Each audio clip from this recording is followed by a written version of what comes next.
सोमवार 1 जून को गंगा दशहरा है। इस दिन गंगा स्वर्ग से पृथ्वी पर उतरी थी। सनातन धर्म में गंगा को मोक्षदायिनी कहा गया है।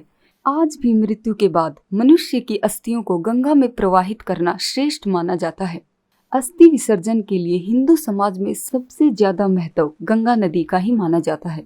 गंगा स्वर्ग से निकलती नदी है जिसे भागीरथ अपनी तपस्या से पृथ्वी पर लेकर आए थे।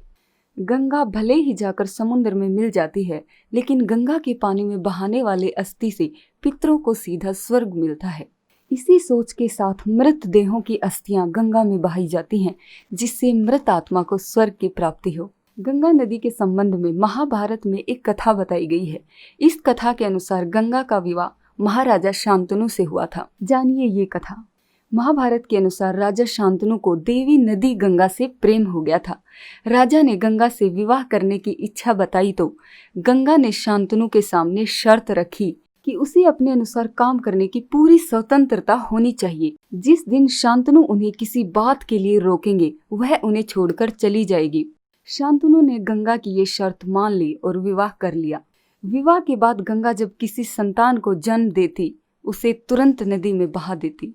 शांतनु अपने वचन की वजह से गंगा को ये काम करने से नहीं रोक पाते थे। वे गंगा को खोने से डरते थे। जब 8वीं संतान को भी गंगा नदी में बहाने आई तो शांतनु से रहा नहीं गया।